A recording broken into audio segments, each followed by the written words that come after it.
আল্লাহ রাব্বুল আলামিন পাখিদের কাছ থেকে আমাদেরকে শিখতে বলছেন এবং বলছেন যে পাখিদের মনটা হয় খুব নরম, খুব সফট, এবং তারা আল্লাহর প্রতি তাওয়াক্কুল করে পূর্ণ মাত্রায়। তারা সকালবেলা ভোরবেলা বের হয়ে যায় এবং সন্ধ্যাবেলা বাসায় ফেরে, খালি পেটে বের হয়, ভরা পেটে বাসায় ফেরে। এবং আল্লাহ পাক সবচেয়ে সম্মানিত মৌত যেটা শহীদের মৌত, সেই শহীদদের আত্মাকে আল্লাহ পাক পাখির রূপ দিবেন। তাহলে পাখিটার বিষয়ে একটা ফোকাস করা দরকার আছে না? আচ্ছা, এখানে আসেন। পাখির মন হচ্ছে নরম, মানে পাখির মনটা তাসকিয়া, আত্মশুদ্ধিতে পরিপূর্ণ। কদ আফলাহা মান যাক্কাহা, সে ব্যক্তি সফল হলো যার হৃদয়টা পবিত্র, নিষ্পাপ, নিষ্কলুষিত হলো, সে ব্যক্তি সফল হবে ইনশাআল্লাহ। একটা কাজ এখানে খেয়াল করেন, পাখিরা সকালবেলা ভোরবেলা বের হয় আর সন্ধ্যাবেলা বাসায় ফেরে। এখনকার মুসলিমদেরকে দেখবেন দুপুরবেলা ওঠে, রাত 3টায় ঘুমায়। কথা কি বুঝেন নাই? পাখির একদম ভোরবেলা ওঠে, যখন ফজরের আজান দিচ্ছে ঠিক তার আগ মুহূর্তে পাখির কিচিরমিচির শুনছেন, তার মানে নামাজের ওয়াক্ত প্রায় চলে যাচ্ছে। তার মানে তার আল্লাহ পাকের হুকুমের সাথেই জেগে ওঠে, সূর্য ডুবে তারা ডুবে যায়। ঠিক এরকম সুন্নত ছিল নবী সাল্লাল্লাহু আলাইহি ওয়াসাল্লামের এবং সাহাবায়ে কেরামের। আজকে 1400 বছর পর মুসলিম জাতি এই সুন্নাহ ভুলে গেছে। এখন আমাদের সুন্নত দেখবেন, যদি কোনো রকম উঠেও ফেলি ফজরে, আবার 12টা পর্যন্ত ঘুম, আরো বেশি। আর এই যুব সমাজ যারা আছো তোমরা, কেউই 3টা-4টার আগে ঘুমায় বলে আমার মনে হয় না। অলওয়েজ অনলাইনে পড়ে আছে, টিকটক নিয়ে, ফেসবুক নিয়ে, গার্লফ্রেন্ডের সাথে চ্যাটিং। পাখির মতো হতে পারলে পরে মনটা তো নরম হবে, তারপরে না তাসকিয়া অর্জন হবে। পাখির রুটিনটা কি? ভোরবেলা বের হয় আর সন্ধ্যাবেলা বাসায় ঢোকে। অতএব আমরা যদি রাসূলুল্লাহ সাল্লাল্লাহু আলাইহি ওয়াসাল্লামের সুন্নাহ মতো ওই ভোরবেলা উঠতে পারি আর আর্লি নাইট ঘুমিয়ে যেতে পারি এবং সারাদিন যদি রাসূলের সুন্নাহগুলোর উপর আমল করতে পারি, তাসকিয়া অর্জন হবে ইনশাআল্লাহ। কথা বুঝতে পারছেন? 2, পাখির মতো নরম মন লাগবে। এখনকার আমরা যারা বেঁচে আছি, আমাদের মনগুলো কঠিন। কেমন কঠিন? পাথরের মতো কঠিন। আমরা যখন দেখি একটা মাইয়েতকে নিয়ে যাওয়া হচ্ছে জানাজায়, আমাদের কোনো ফিলিংস কাজ করে না। জানাজা যাচ্ছে, জানাজায় দাঁড়িয়েও মোবাইলটা টিপাটিপি করছে। জানাজার সাথে চলছে, কোনো ফিকির নাই যে এই জানাজা আমার হবে কালকে, ওই মোবাইল টেপাটিপি করছে। আমি এমনও দেখেছি, দাফন করা হলো মাইয়েতকে, দাফন করার পরে চারপাশে মানুষজন জড়ো হয়ে গল্প করছে, ভাই আপনার ওই জমিটার কি খবর, আপনার ওইটার কি খবর, বিজনেস কেমন চলছে, চাকরির কি অবস্থা। এই যে মাইয়াতকে পাশে দাফন করলো, কোনো ফিলিংস নাই, কোনো ফিলিংস নাই। আমি আত্মশুদ্ধির কথা বলছি। আত্মশুদ্ধির জন্য আপনার মনটাকে পাখির মতো সফট, নরম করতে হবে। যখন আপনি সফট, নরম করবেন এবং আত্মশুদ্ধি অর্জন করবেন, তখন 2 ডানা মেলে আপনি আকাশে উঠতে পারবেন ইনশাআল্লাহ। আত্মশুদ্ধি অর্জন না করতে পারলে ডানা কেটে পড়ে যাবে, তখন আর আকাশে উঠতে পারবেন না। কোন আকাশে? ওই যে শহীদের রূহ যে আকাশে চলে গেছে, ওই আকাশ। অতএব মন কেন কঠিন হলো প্রিয় ভাই? 1 নাম্বার কারণ, আমরা শিরকের পাপে লিপ্ত আছি। 1 নাম্বার, শিরকের পাপে লিপ্ত থাকা অবস্থায় মুসলিমদের মনটা কঠিন হয়ে গেছে। আপনি কি মনে করছেন আমরা শিরক করি না? মুসলিমরাও কবর পূজা করে, দেখবেন মুসলিমরাও দেখবেন অনেক ক্ষেত্রে মাজার পূজা করছে। আমি বলিনি যে অলিয়া উলিয়ার মাজার জিয়ারত করা যাবে না, আমি এই কথা বলছি না। কিন্তু আপনি মৃত মানুষের কাছে আপনার ভালো মন্দ চাইতে পারেন না। কথা বুঝতে পারেন না? আমরা অবশ্যই অলিয়া উলিয়াদের কবর জিয়ারত করব।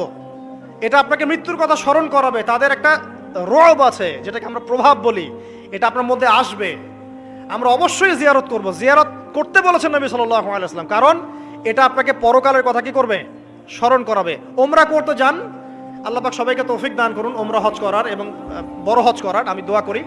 ওখানে সবচেয়ে সেরা যে দৃশ্যগুলো দেখা যায়, তার মধ্যে একটা রাসূলুল্লাহ সাল্লাল্লাহু আলাইহি ওয়াসাল্লামের রওজা। ওখানে গেলে চোখের পানি ঝরে না এমন কোনো মুসলিম নাই, আছে? নাই। আরেকটা সবচেয়ে মন নরম করা একটা দৃশ্য হচ্ছে জান্নাতুল বাকি, যেটা আমরা বাকিউল গারকাত বলি, যেখানে আপনি দেখবেন সাহাবায়ে কেরাম রাদিয়াল্লাহু আনহুমের কবর, যতদূর চোখ যায় তাদের কবর। কবরের কোনো মাজার নাই, সেখানে কোনো তাওয়াফ হচ্ছে না কবরকে কেন্দ্র করে, সেখানে কবরে কেউ ফুল চড়াচ্ছে না, একটা ছোট্ট পাথর দেখা যায়, খেলার কিছু না। পৃথিবীর সবচেয়ে শ্রেষ্ঠ মানুষগুলো সেখানে শুয়ে আছেন। ওখানে গিয়ে দাঁড়াবেন, দেখবেন নিজেকে তুচ্ছ বলে মনে হবে, আমি এই পৃথিবীতে আর কি করছি। সেরা মানুষগুলোই মাটির নিচে, আমি এখানে কি করছি? তো দেখুন প্রিয় ভাইরা, অবশ্যই অলিয়া উলিয়াদের কবর জিয়ারত করবেন, কিন্তু মৃত ব্যক্তি আপনার কল্যাণ করতে পারবে? অকল্যাণ করতে পারবে? হ্যাঁ, তারা আল্লাহর কাছে সুপারিশ করতে পারবে আল্লাহ পাক যখন তাদেরকে অনুমতি দিবেন। তারপরে আল্লাহ পাক যখন অনুমতি দিবেন তখন নবী সাল্লাল্লাহু আলাইহি ওয়াসাল্লাম সুপারিশ করবেন, ওলিয়া উলিয়াগণ করবেন, আলেম ওলামা করবেন, শহীদগণ করবেন, হাফেজে কোরআন করবে, অনেকেই করবে ইনশাআল্লাহ। আল্লাহ পাক সূরা শামসের মধ্যে বলছেন কদ আফলাহা, সে ব্যক্তি সফল হয়ে গেল। সে ব্যক্তি সফল হয়ে গেল মানে সে জান্নাতে চলে যাবে ইনশাআল্লাহ। কে? মান যাক্কাহা, যে ব্যক্তি তার নফসটাকে, তার এই যে কলব, এটাকে পরিশুদ্ধ করতে পেরেছে, সে ব্যক্তি সফল হয়ে গেল। ওয়াকাদ খাবা মান দাসাহা, আর যে ব্যক্তি তার নফসটাকে পরিশুদ্ধ করতে পারলো না, সে ব্যক্তি ধ্বংস হয়ে গেল। নফস কিভাবে পরিশুদ্ধ হবে এটা আমাদের আজকের আলোচনার টপিক। তার আগে আমরা বলি 5 ওয়াক্ত নামাজ ছাড়া নফস কখনো পরিশুদ্ধ হবে না। তো আজকে আমরা অনেক যদি আলোচনা করি, বাসায় কিছু নিয়ে যেতে না পারি, তাহলে আলোচনার কোনো লাভ নাই, কোনো ফায়দা নাই। মানুষকে দেখানো, তাকবীর দেয়া, এই যে আমাকে প্রোটোকল দিয়ে নিয়ে আসলেন, ঠিক আছে, ভালোবাসা ভালোবাসার জায়গায়, কিন্তু দিন শেষে যদি আমরা আল্লাহর সামনে আত্মসমর্পণ করতে ব্যর্থ হই, তাহলে এই মাহফিলগুলোর বরকত নষ্ট হয়ে যাবে। আমরা কি চাই যে মাহফিলের বরকত নষ্ট হয়ে যাক? আসরের জামাত আমরা আদায় করেছি, এই জামাত আমাদেরকে শৃঙ্খলা শিখিয়েছে, শেখায় নাই? একজন ইমাম লিড দিলেন নামাজে, আপনারা তাকে ফলো করলেন, তাই নয় কি? এটাই তো হচ্ছে মুসলিম উম্মার বৈশিষ্ট্য। মুসলিম উম্মা হবে শৃঙ্খলাবদ্ধ জাতি, যাদের প্রতিটা কাজ হবে সুশৃঙ্খল। আর আমাদের কাজগুলো কি এখন সুশৃঙ্খল? আমরা কিন্তু উশৃঙ্খল জীবনযাপন করি। দেখবেন ওই যে একটা হাদিস আছে শেষ জামানায়, যে নারী পুরুষের পোশাক পরবে, পুরুষ নারীর পোশাক পরবে।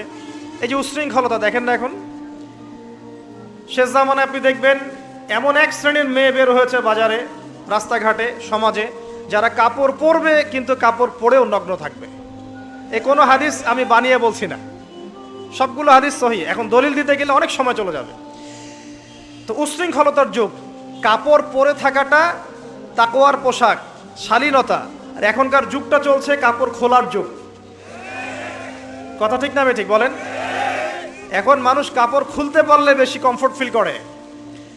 আর আপনারা জানেন না, এই মহাবিশ্বে আমাদের পিতা এবং মাতা আদম এবং হাওয়া আলাইহিমুস সালাম, তাদেরকে সর্বপ্রথম কে নগ্ন করে দিয়েছিল জানেন?